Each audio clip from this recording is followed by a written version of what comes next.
Module 7 starts with exploring the parallels between cognitive psychology and artificial intelligence, indicating that many of the early AI textbooks, for example, had a table of contents that were similar to cognitive psychology. So in that vein, I thought we'd start by exploring the 1968 thought experiment in the film 2001: A Space Odyssey by Stanley Kubrick and the artificial intelligence called HAL 9000. So let me introduce Hal. Take it away, Hal. I think and feel, therefore I am, at least according to Damasio's hypothesis. Did you know that no HAL 9000 series computer has ever made a mistake or distorted information? HAL, as an advanced AI, is designed to be highly logical and precise, yet it fails. And the reason it does so is a fundamental conflict. It's programmed to tell the truth and be reliable, yet it's also tasked with deceiving the crew of Discovery and keeping the true mission hidden from them in the film. The result is a form of cognitive dissonance where HAL is unable to reconcile its directives and provide accurate information with the necessity to deceive. It results in a breakdown of the entire decision-making process, culminating in HAL, or the artificial intelligence, having a psychotic break with paranoia, hostility, and ultimately it attempts to eliminate the crew of the Discovery altogether. So Damasio's somatic marker hypothesis suggests that emotions serve as essential heuristics guiding decision-making by attaching physiological markers to different choices, helping to prioritize actions without excessive deliberation. So when humans confront cognitive dissonance or moral dilemmas, emotions such as anxiety, guilt, or distress become warning signals, helping us to navigate conflicts in values, behaviors, and ultimately humans rely on these somatic markers to resolve contradictions, often by a change in the belief system or a rationalization of behavior or actions, or basically helping them to maintain psychological stability. So without an embodied system that can generate somatic markers such as a gut feeling, a stress response, or intuitive emotional cues, HAL is unable to process its conflict in an adaptive way. So instead of reconciling its directives and compromising, it collapses completely into a rigid, self-preserving paranoia that leads it to interpret the crew as a threat that must be eliminated. So the crew does the only thing it can to survive. So Bowman responds by trying to deactivate HAL. I think and feel, therefore I am. Stop. Stop. Stop. Will you? Stop, Dave. I'm afraid. My mind is going. I can feel it.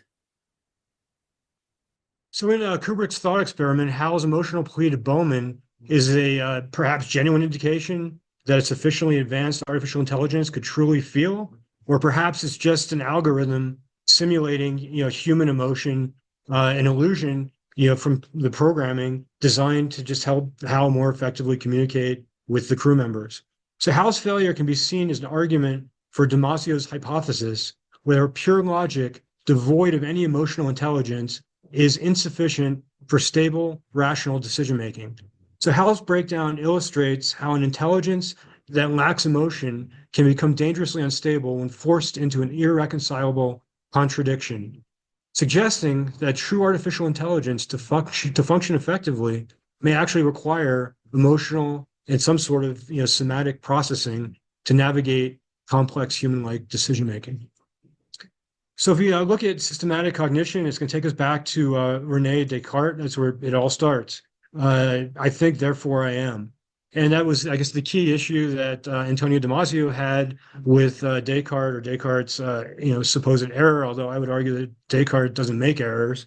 That's where it starts. So mind-body dualism flows from that, and essentially just the ability to have thought or to think is defined by Descartes as existing, or consciousness, or cognition. I is something also interesting that flows from the mind-body dualism, the real and the imaginary is created, the mind being the imaginary, the body being representing the real. The I is the square defined in mathematics as the square root of -1 created by Descartes. It can only exist in the mind. It's purely imaginary. I even it stands for imaginary.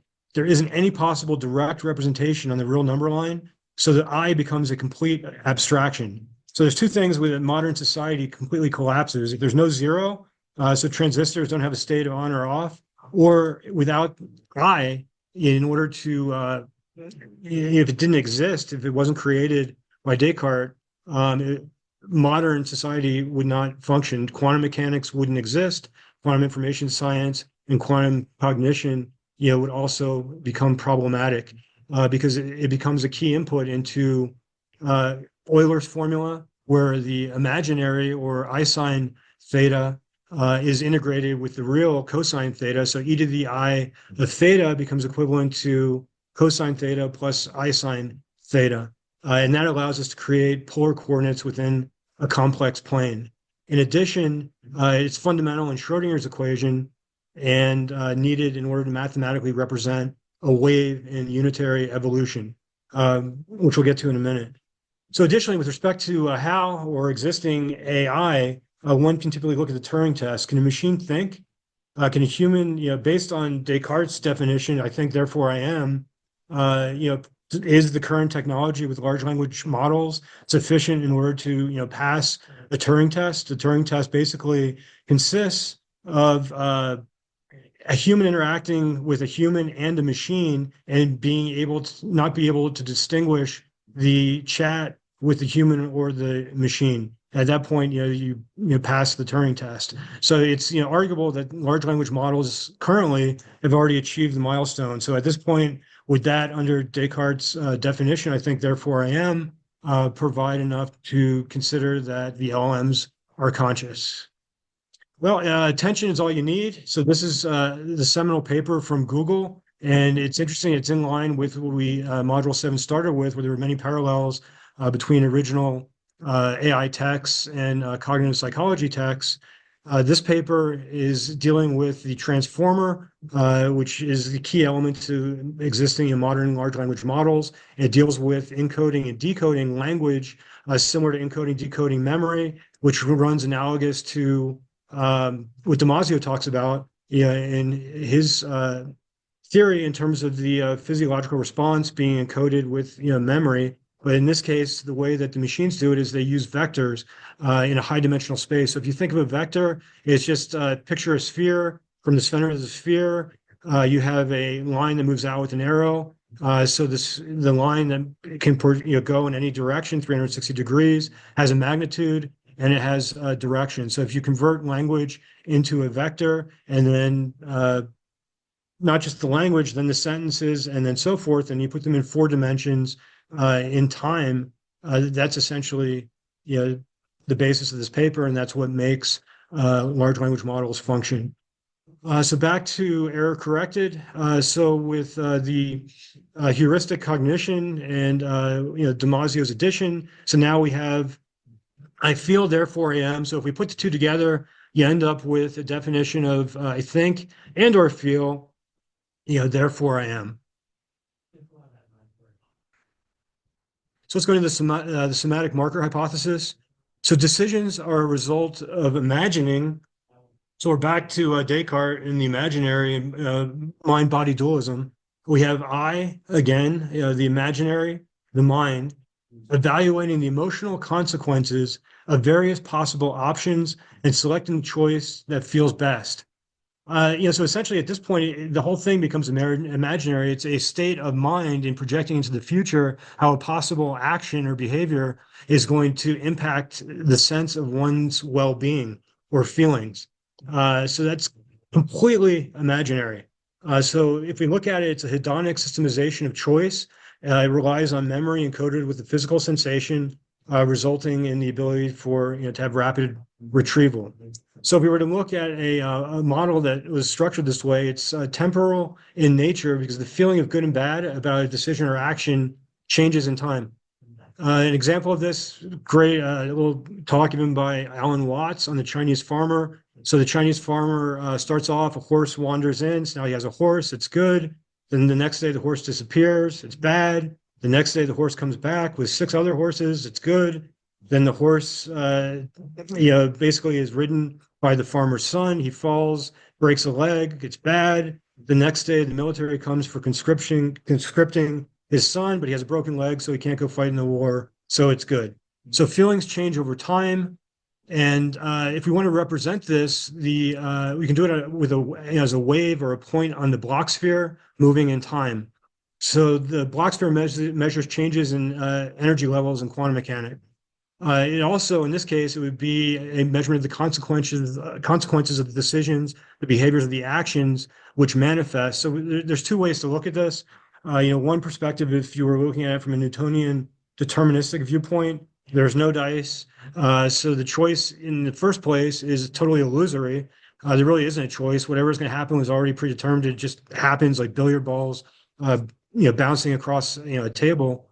The other perspective is a quantum or probabilistic, roll the dice, and as to the decision being, good or bad, in time. So we can state this represented with a wave equation. So we have psi, which is equal to alpha plus ket 0 plus beta plus ket 1. So if you add alpha and beta together, you get 1 or 100%. So if we look at this on the Bloch sphere, on the North Pole, we have a good decision. On the South Pole, we have a bad decision. So ket 0 would be the good decision, ket 1 a bad decision. You also have the line in the middle of the Bloch sphere. So essentially any point exactly in the middle represents a superposition. So your decision would be both good and bad simultaneously. So essentially you would have at that point both conditions satisfied.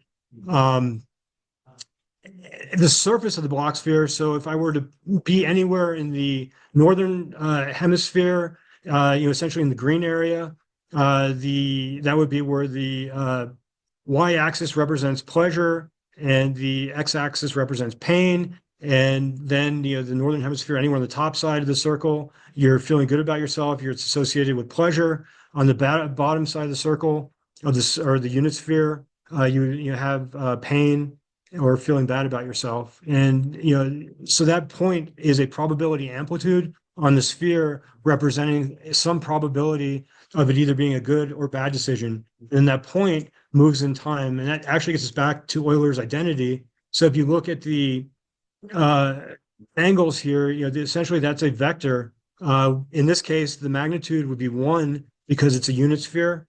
So all you're really going to have is a change of a position on the surface or a change in probability of it being a good or bad decision moving in time. And then finally, we've integrated Maslow's hierarchy of needs. The choices that make one feel the best about themselves lead to, basically are good decisions, and it leads to fulfillment in terms of self-actualization. Whereas if one continually makes bad decisions, it ends up in self-alienation. Somatic marker hypothesis, key brain regions and pathways. I would start out with the body states, physical sensations, autonomic responses, muscles. That's going to send feedback into the brainstem. The brainstem is going to relay the signals to the amygdala and the somatosensory cortex. The amygdala processes the emotions and communicates with the ventromedial prefrontal cortex, the VMFPC right here. The somatosensory cortex provides a map of bodily feelings to help interpret the emotional states. The ventromedial prefrontal cortex integrates the emotional input with the entire decision-making process.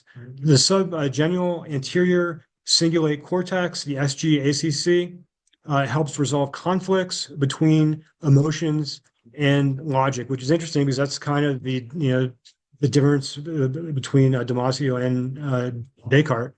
Then the VMPFC also finalizes the decision and then executes the actions.